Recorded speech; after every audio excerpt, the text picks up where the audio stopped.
Good morning to everyone. And Ernie, I assume we were listening to Fleetwood Mac. And what was the choice in that last one? Bare trees.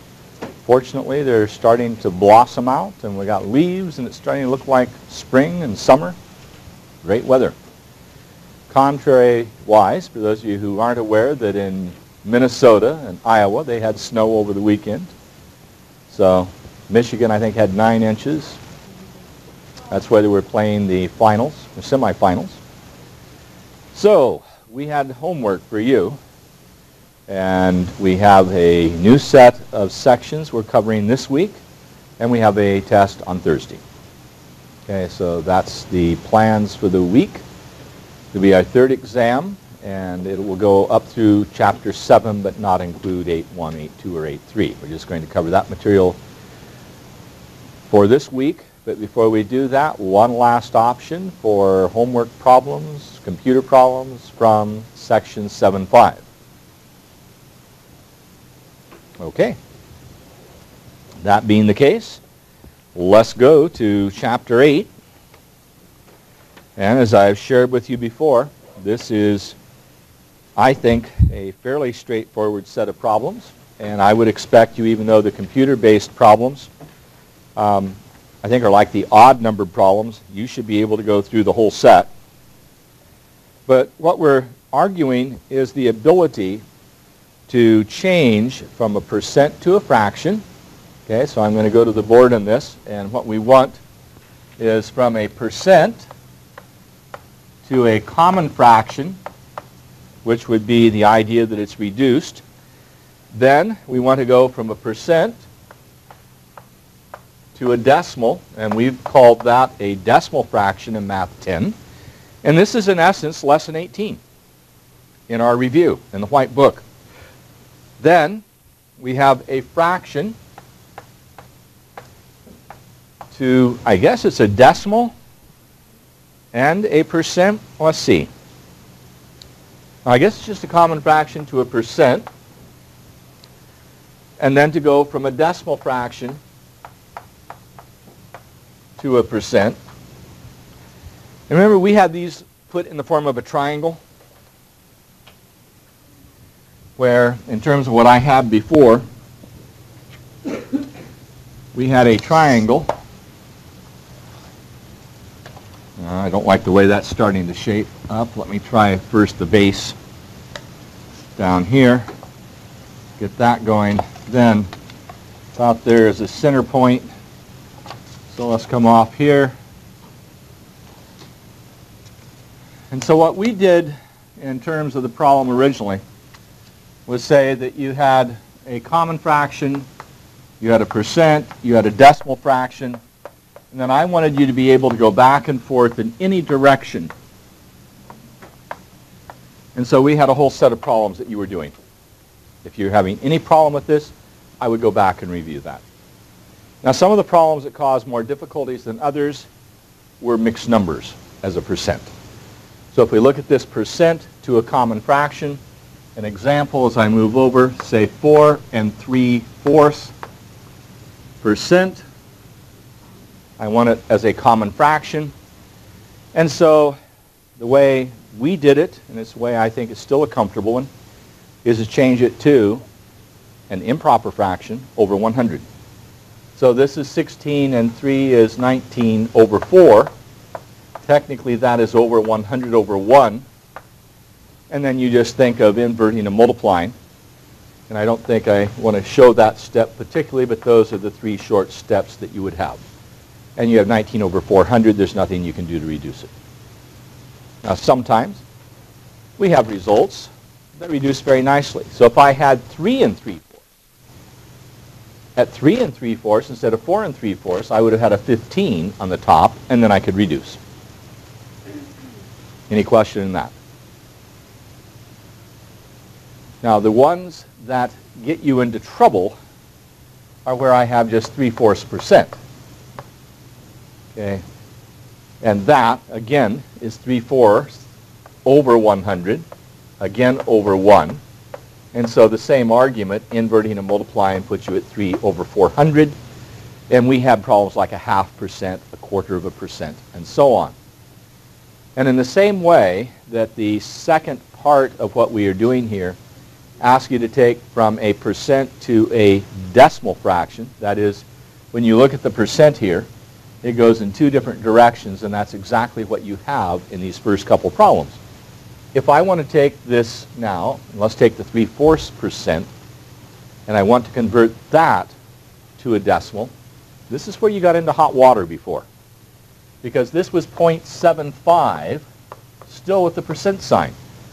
And that is not a correct answer as we do that. So we have to rewrite that, if you will, as over 100, which is over really 10 to the second. And so you have that usual rule that means move the decimal then 2 more places to the left. And so we have 0.0075.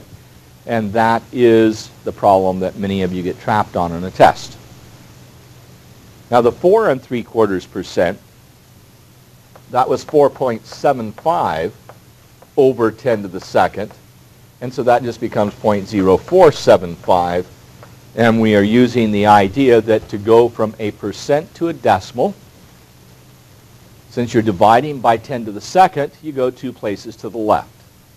Now, we also had a simple rule that when you're going to the decimal, you hear the L sound going to the left. And if you're going to try to go to a percent, you hear the R sound and go to the right. So that brings us to the question of what do I do when I start with the percent? And let's see, I had a percent to a decimal, decimal to a percent. Trying to think, the one that we want to go is a percent now to the common fraction. We did that. We did the percent to a decimal, and I guess it's the decimal fraction to the percent. I should put up here that this is going from percents to common fractions. That's what we're doing there. From percent to decimal fraction. And then we have the case where we're going to take a decimal fraction and go to a percent. And in this problem, this is where you have some choices, and I'm not sure what works best for you. I can take something like this, which is a decimal. And if you want to go to a percent,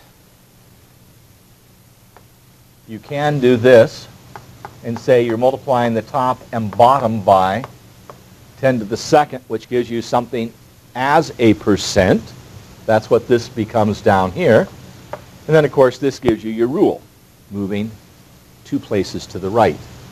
So that becomes then I better do it this way, a 0.5%, also known as 1/2%. So you have some options here in terms of the approach. One is to do this kind of problem, what you mean by a percent. And the other is to go ahead and just use a rule that says move to the right 2 places. There's still one more, and that is look at your original problem, which was 0.005, and that is 5 over 1,000.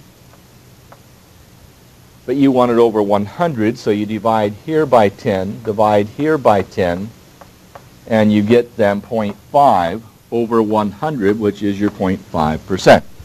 So different authors have different ways of doing much the same problem. So with that, we still have one more, which was taking from, let's see, we did the percent to the common fraction. We did the percent to the decimal fraction. I need the common fraction to a percent. Before I do that, Michael.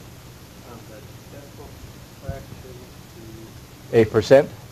Yeah, the decimal... Oh, you have a decimal. Yeah, the decimal fraction to a common fraction. Well, this I just am pointing out that this would have been as far as you were supposed to go.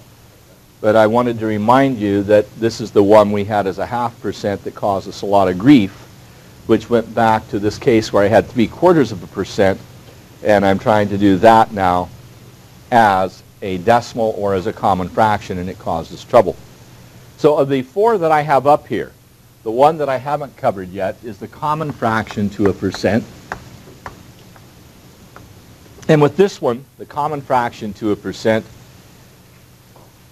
two different ways. One's the shortcut. And it's rewriting.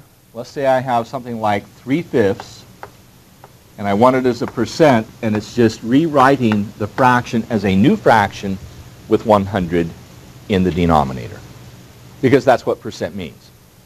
So if I do that, I note that I have to multiply 20 times 5 to get that, 20 times 3. So I have my 60 over 100, which is what we mean by 60%. And I've always liked that as the fastest way of doing it. However, if instead of 3/5 I have 3/8, this one doesn't work so well. Because with 3 over 8, and I want it as something over 100, you have to know that 8 times 12.5 is 100. And my guess is that's not a very good comfort level. So to that extent, I'm multiplying by 12.5. I do 12.5 here, and that gives me 37.5, which you, of course, know is 37.5% for most of you, or 37.5%. So instead of doing that, what do we sometimes do in between? Go from a common fraction to a decimal, and then convert the decimal to the percent. So if I look at the 3/8 that way, then you think of dividing 8 into, and I have a 3.00, and when you do that division, you get a 3 here for the 24, then you get the 6.0, I have a 7, I have a 56, subtract and get a 4, bring down another 0, and I get the 0.375, and then move the decimal over 2 places to the right. Now that one's dicey, because that one also can end up with what at the end? A repeating decimal. And so you have to be cautious there. So let me again take a slightly different version here, 3/7. And Ernie, I'm going to need to go from where I am now to camera 2. So if you can go ahead and bring camera 1 in for a moment, and then free up camera 2. And then I want to look, in most of these, there are fairly straightforward ones, and then there's ones that get pretty messy. So I'm going to leave that as it is as a benchmark. I'm going to go over to the side board, and when I do that, I want to look at 3/7. And we hit 3/7, and give me a moment, Ernie, because I didn't take time to get this completely wiped down. Forgot about that. Yes, I need probably a vacuum cleaner in here. Let's go ahead now. 3/7. Now you may remember that 3/7 as a decimal is a rather pesky looking animal, because it starts with the 4, and you get the going twice, and of course what happens here is the 4, 2, 8, 5, 7, and the whole thing repeats. I left off a 1. There we go. 4, 2, 8, 5, 7, 1, and then it just repeats that same sequence forever. Well, that is not the way you want to handle it as a percent. So what you're going to do in a problem like this is when you do the division, and most of the time, unless you are wanting to round off. But if you want an accurate answer, you're just going to carry it out to the hundredths position. So you go down to here, you make this subtraction, and when you do this and get your remainder, which is 6, you just say it's 0.42 6/7, which then, moving the decimal 2 places to the right, remember this goes together, that's the hundredths position. So this translates into 42 6/7%. And that's the way it's typically done. If not, then since your next digit is an 8, after the 2, you may round this off to 43%. You have to have some agreement as to how many digits you're going to carry. Okay? Now the only other problem we tend to have is when we get infinite decimals that repeat. And that's, of course, where, just as a reminder, 1/6 is a little more common to us than a 3/7, and this becomes, as you do the decimal, either this or this, with the 6's repeating. So you could say 16 2/3% or 16.7%. You would hardly ever see this in this fashion, although technically it's correct.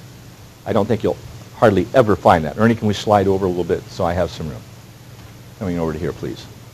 So in this process, you've got to make some value judgments as to how you're going to use these numbers. And in the area of banking, commerce, it's very common to have a percent with a fraction as part of it. So now what I want to do is go ahead and look at the book and the problems that are there.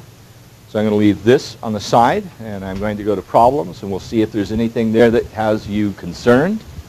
I'm hoping very much that you are very comfortable with what we have there. So I'm on page 582, and the problems that we're really interested in start with number 5. And let's see if this helps. That washes it out nearly, doesn't it? A little bit afraid of doing that. Get that much. Maybe that'll help. Okay, question there before I go on.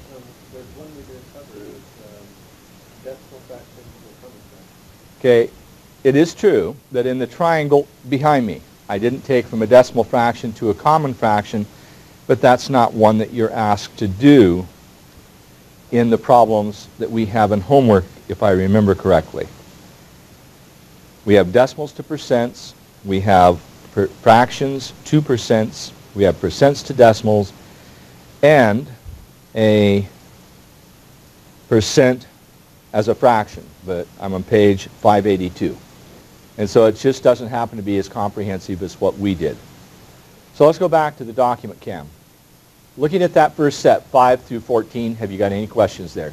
And I suggest you look at what I have there, because at this point, if there are no questions, I'm moving right on. Look at the monitor if you don't have the book in front of you. Any questions there from 5 through 14? That's the first group. Then I'll slide over. The next group, everything okay? Now, number 12 is interesting because it's 1.25%, and that's the kind of thing we're seeing in interest rates on savings accounts in banks right now at pretty low numbers.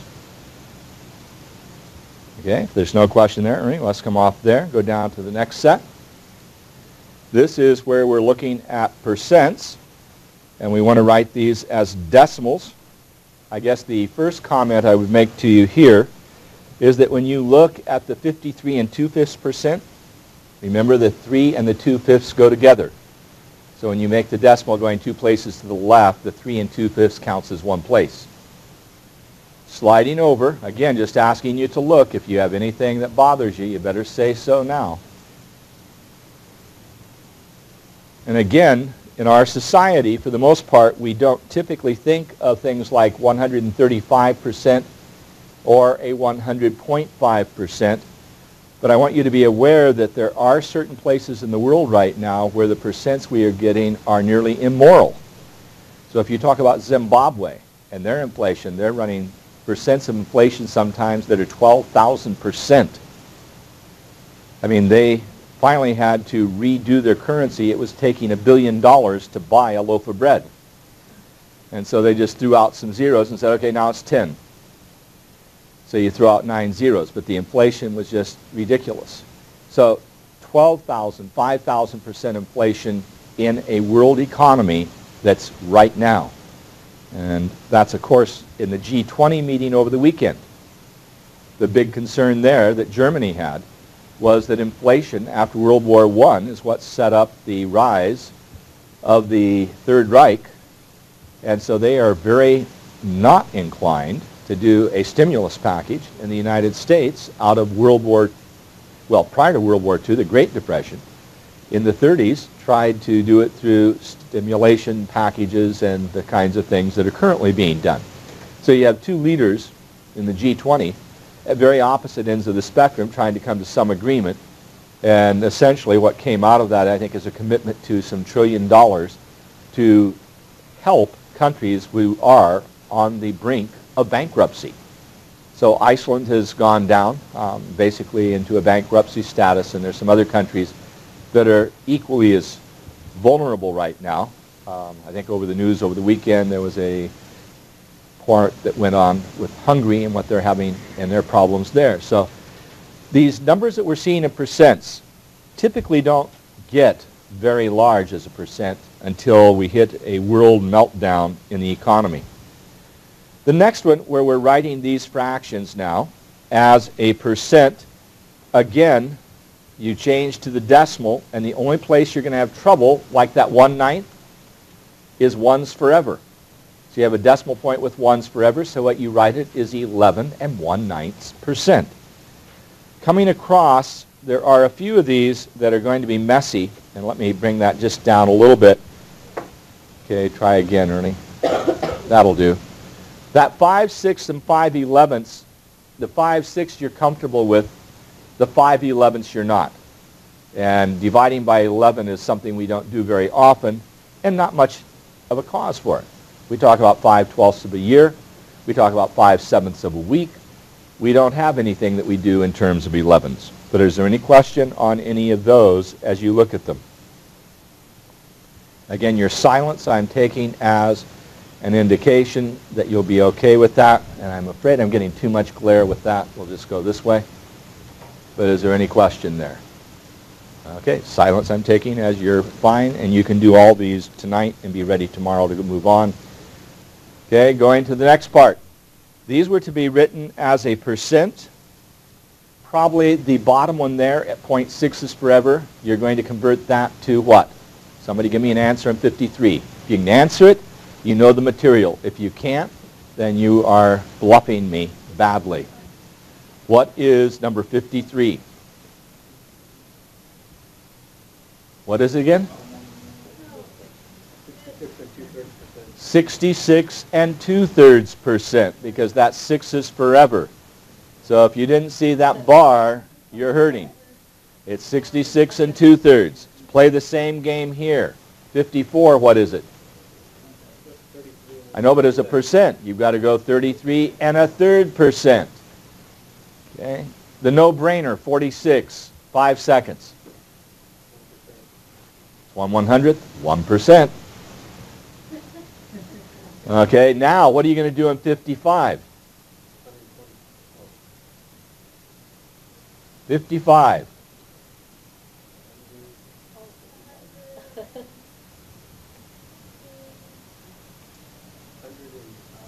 Okay, we're getting some. Okay, we have the same problem in 56. 56, I'm sorry. Let me slide over. So name, which one you're most upset with. But in both cases, you're trying to do what? Write that as a percent. So let me go to the sideboard. And be careful, it's the 6-3 that repeats. So on number 55, we have a 1.636363, and I'm wanting that as a percent. So as far as what you're doing there, you move the decimal over how many places to get your percent? 2 to the right. So you get 163, and then you have what? 63 repeating. Okay. So that now is a percent. And the question, of course, what is the decimal that is involved with 63 repeating? Okay, that is, you have a 6-3, 6-3, 6-3. No, 2/3 would be 6s forever. Okay, so to that extent, trying to find what is going to be your common fraction here is not in the same spirit as I come back to this one. Let me do this one for a moment. Just ask you here, because this is the same idea, but this whole thing repeated here, correct? And what was our advantage here? Move the decimal over 2 places to the right. So that's going to be 42. And then I have 0.8571. But what do I know is going to happen here? No. I want to get to a fraction. What happens after the 7? The 4. or 1 comes, then the 4, the 2, the 8, and so on, correct? So it repeats. So right here, this whole thing's repeating. But whenever you see that sequence repeating, you know it was what? Over a 7. So what seventh gives you 0.85? What fraction over 7 gives you 0.85714 with that whole thing repeating? 3/7, huh? Well, let's check. 7 into 3. Where does it start? A 4, correct? So it can't be 3/7. Okay, I hear a 6/7. Let's try it. 7 into 6. And there's our 8. So 56, and we're on our way. So this becomes what then? It becomes 42 and 6/7%. Follow me? Not very obvious that that is what's giving me the 6/7. So the question is, how do I get out of this what I need? Well, that's the point. What is the denominator? Okay, so, well, we need to some way get 636363 as a what? No, it can't be over 1,000. Okay, watch what we're going to do here. We've never done this before. We can't round. Watch. Okay. I have this. X is 0.63636363 forever. Got it? Okay, now I'm going to multiply by 100. So 100x is going to be 63.636363 forever. Now subtract. What do I get? Okay, I get 63 on the right side. I'll agree. What do I get on the left side? No. Yes. No. Yes and no. Thank you. 99x.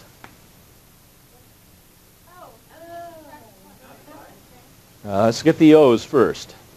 100 minus 1 is 99x. Divide both sides by 99, so you get 63/99. Remember my comment, if you had 7s forever, it's 7 over 9. If you have 63s forever, it's 63 over 99. If I had 125 forever, 125, 125, 125 over 999. Okay, so now what am I going to do? This is what then? 163 and 63/99%. Now you know something we've never done before. Oh, you can't. Reduce it or can't? Good question. Hold, maybe come on back to Kim's question for a minute. Yes, and what do you get?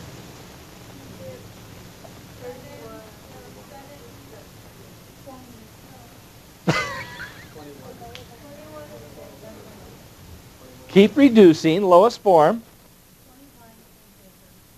Keep reducing.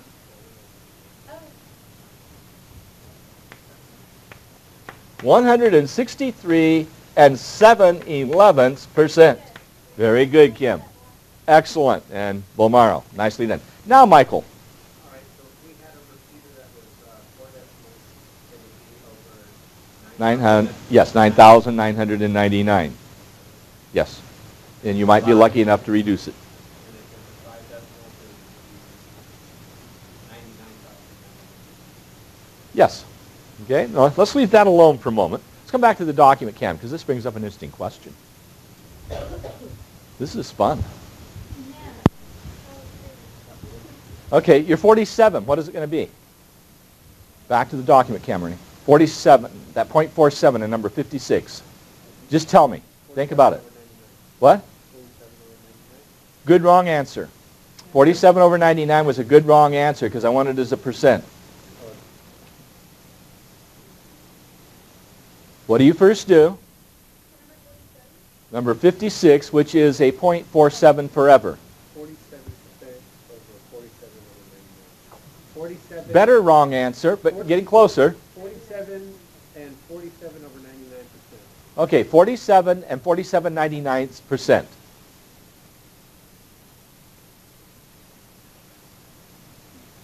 Okay, coming off there, think about that. You have to move the decimal over 2 places, and you still have 4 sevens repeating.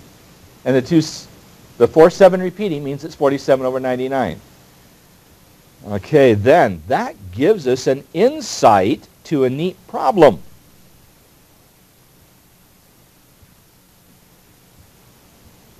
What is this going to be as a repeating decimal first? Number 40 as a repeating decimal without dividing. Without dividing. That was the quick way of jumping into the abyss. Remember, I've asked you, reflect on what it is you're doing and try to find an easy out. What's that going to be as a decimal? Okay, first, I got this. This is number 40. Okay, Richie, what are you suggesting? Okay, so you say you're going to go to 0 point. What now? 4, 5. Very well done. What did he do? Nicely done. Very nicely done. No? I said without dividing. Without dividing. Multiply by 9. Top and bottom. Then he gets 45 over 99, but 45 over 99 is 45's repeating. Clever? Okay? Very clever. So that means then you have 45.45 forever percent, but that means you have 45 and 5/11ths percent. Aren't those fun? Great test problems. Some nice mathematics going there. Again, very nicely done. Marisol, I'm getting that look.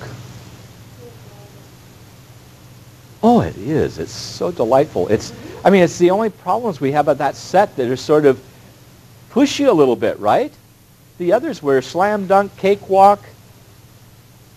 Although you got to be careful if you're Stanford. No, they got beat badly last night. Stanford and women, they got beat by UConn. At one point, it was like a 50-25 game, and they managed to hold the 20-point difference, but Stanford just got beat.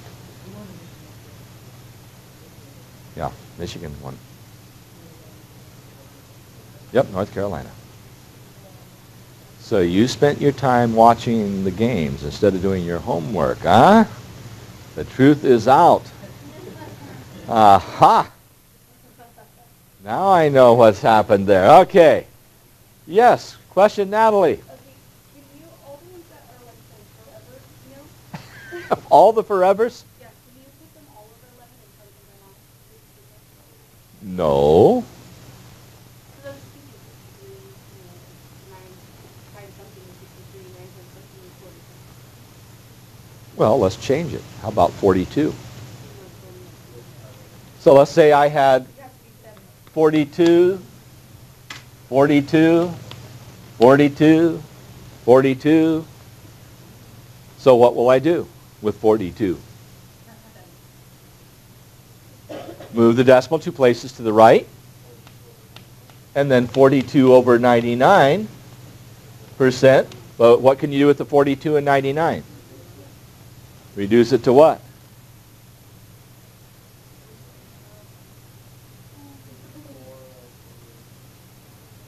I'm waiting.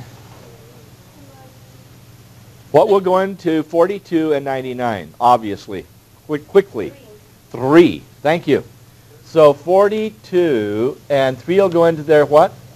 14 over 33. Is there anything that will divide both 14 and 33? Okay, yes. A 1. Okay. You're right. A non-trivial divisor other than 1. But this gets back to Natalie's question. Don't have a 9 down there. But close. But neat problems. That's been worth the whole hour. I didn't catch those when I first looked at them, and those are neat. I like those. Well, a good test question. Okay, let's go back to the document camp. Okay, so we had some fun, and Richie did a nice job on that one with that 5/11. Very nice. I didn't pick up on that when I first looked at it. Okay, any other questions in that set? Because I expect you to be able to do 56 problems in about 20 minutes. There are 56 problems there, and we didn't do the first 4, so 52, 20 minutes. I'll try not to grow. I expect you to give an effort. Okay, certainly in a half hour. Half a minute per problem should be more than adequate. You'll do that in the warm-up, right? Well, Efra and I agree. They talk long enough in those warm-ups. You could do that set twice. Just don't listen to anything they're saying about the game. So there are no other questions in those problems? Good. New set. 8-2. Moving right along. Got a half hour of homework for you so far. Well, you're going to do 8-1 tonight, minimally, and it depends how well 8-2 goes now. Okay, so turn to page 588. 588. We didn't do these in Math 10 the way I have it set up right now. This is called translation from percentese to English. Sort of. Okay. Certain things we need to translate. So we're going to set up a dictionary for percentese. Okay, number 20 on page 588. The word is replaced with an equal sign. The word number replaced with X.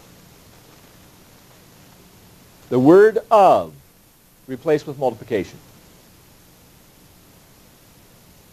Now, if you can do that, and remember that, you're in business and can do the rest of the problems. And there are only 44 of them. So that's another 20 minutes.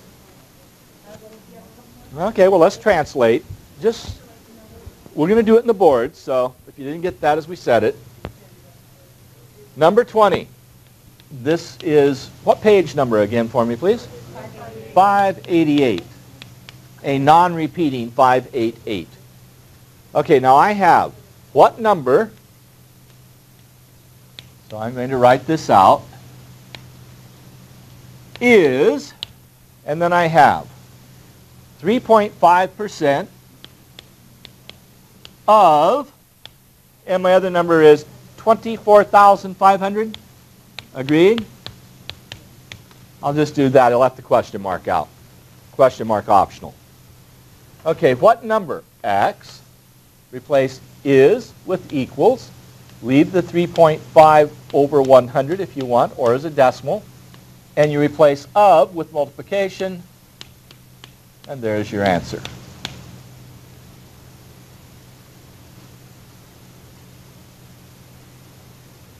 What can I do with the 100? I can reduce, can't I? 100 into here, and in here 245, and then it's just to multiply 3.5 times, and I'm not going to finish that. Let's go back to the book. Let's try a little different one. No, that one's no good. I'm looking at some of those, and we're getting a lot of redundancy, a lot of repetition. That doesn't make me very happy.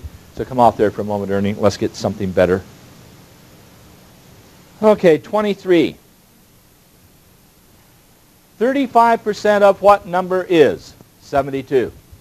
So again, just a translation. So I'm going to number 22. 35% of what number This is 23. I said 23 and didn't write it. What number is 77? I even have room for the question mark. Okay, now what are we going to do? Translate. Okay.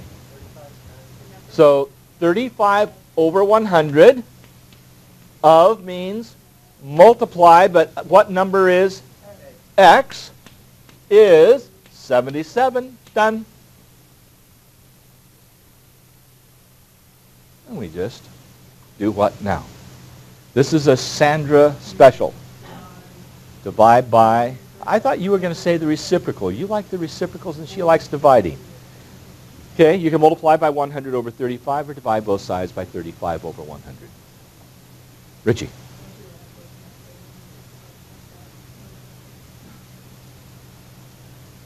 What is your answer? 857.5. Well, let's see how I would do that.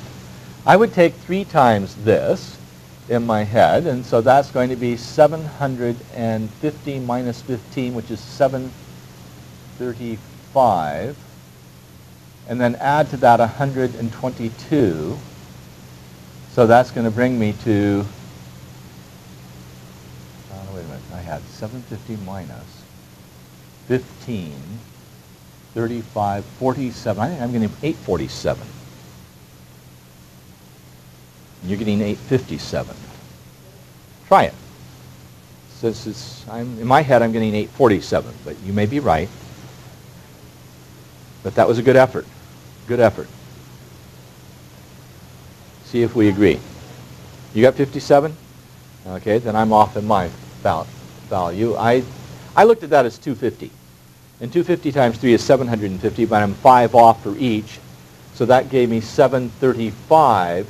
And then I took half of that, which I got as, and the 22 would put me to 57, my error. You're right. Okay? Good.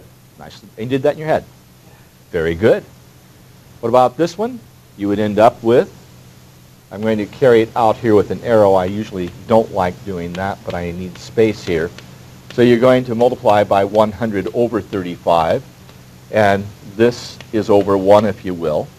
So the 7 into there, 11, 7 into there, 5, 5 into there, that becomes 20, and so we get x is going to be 220.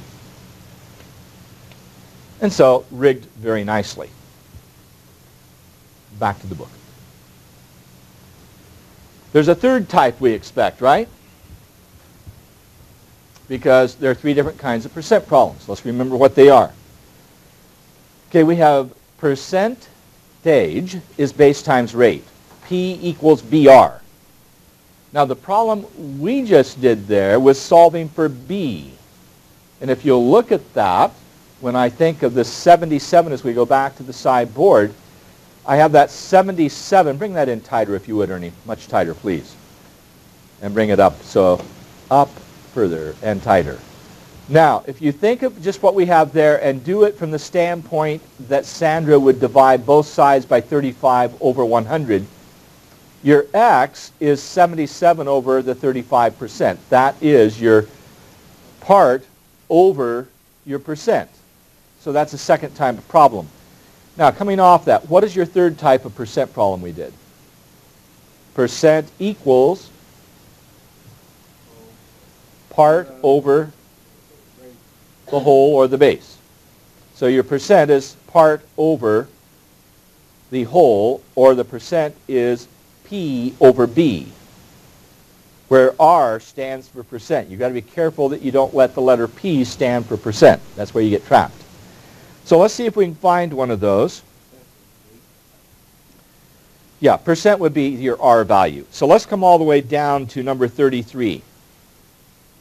Let me get that into a little better focus. What percent of 68 is, as we come back to the document, Cam, what percent of 68 is 17? So the percent, we could use an X there, or you could use an R. So you could say R times 68, known as 68R. So let's just leave that on the screen for a moment. And pretty much what we have is 68R is 17. This is number, what number is it? 33. Okay, Ernie, let's cut to here. So you have 68R is 17.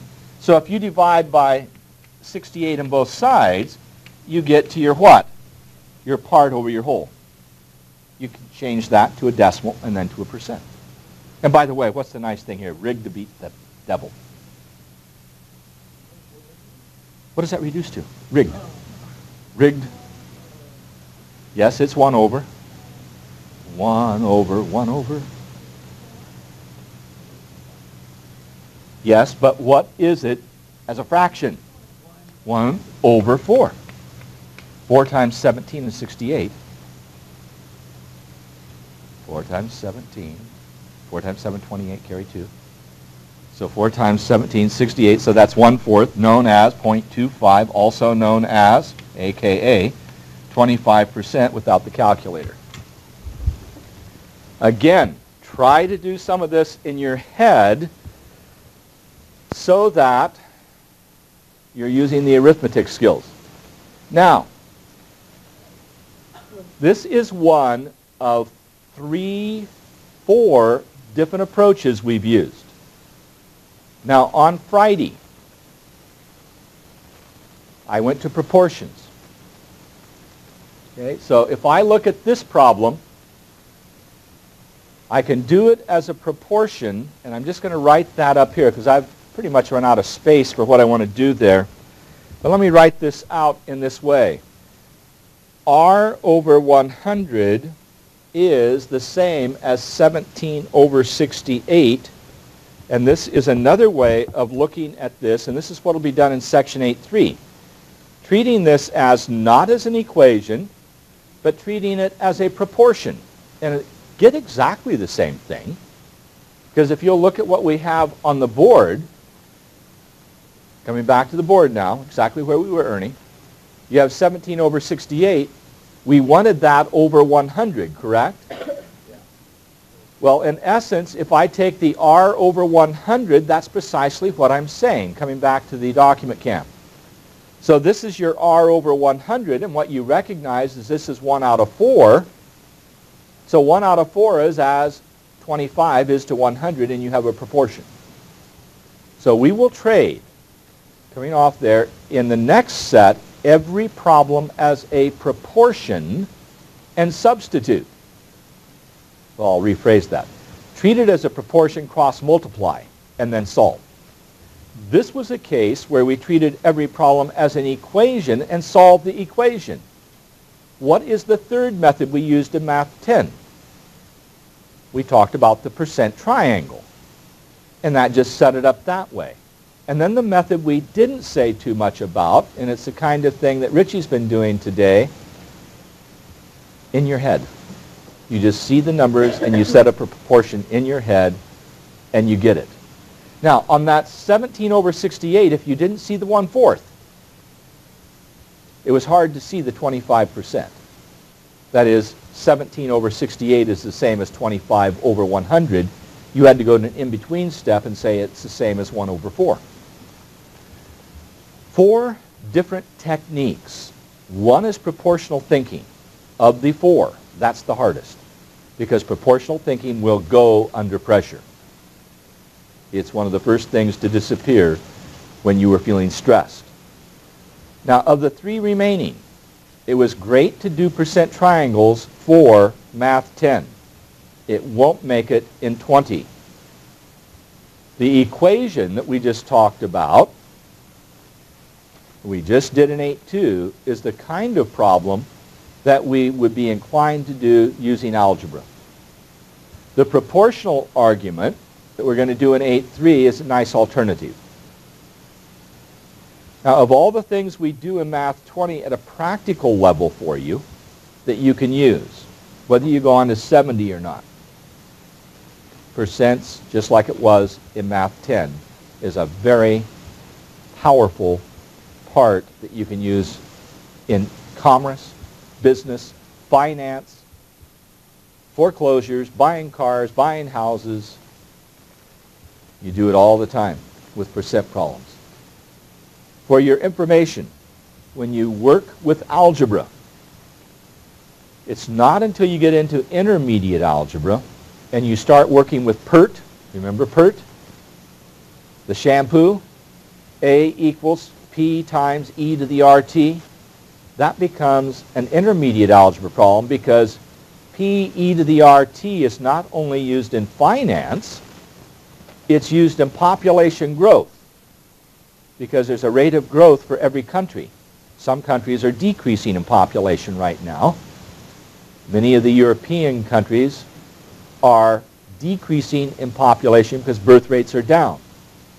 Other countries are increasing and continuing to increase in population, and our efforts are to estimate where the population will be in 20 years or 40 years.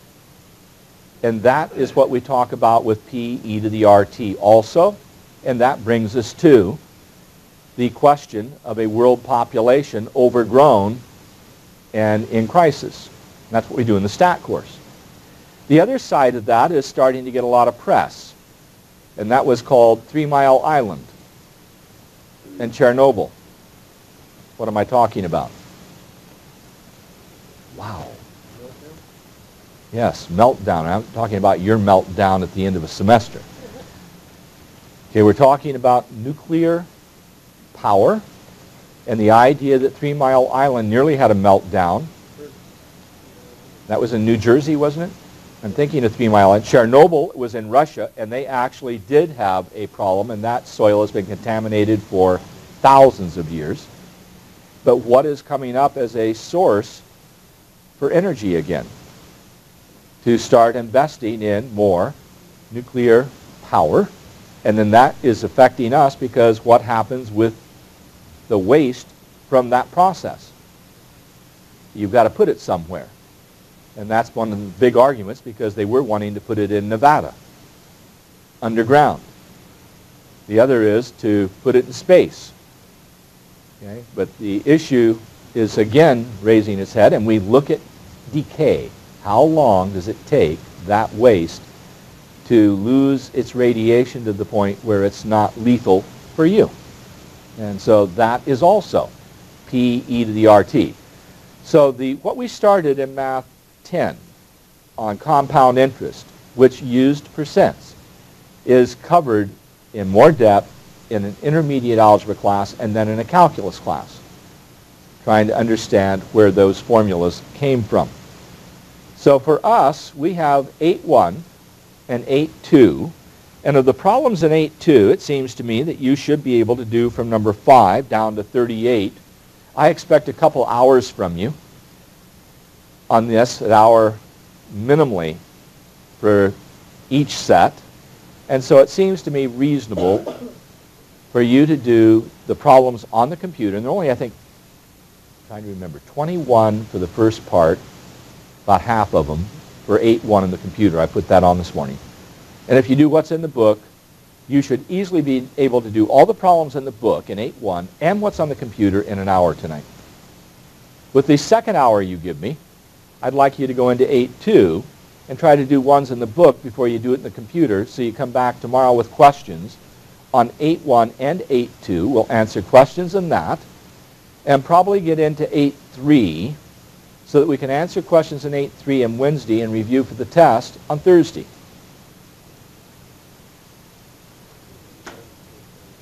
And the test is on Thursday. No, the review will be Wednesday. Okay, so your test will be Thursday, and Friday we'll be looking at the test itself and seeing what you should have done if you didn't.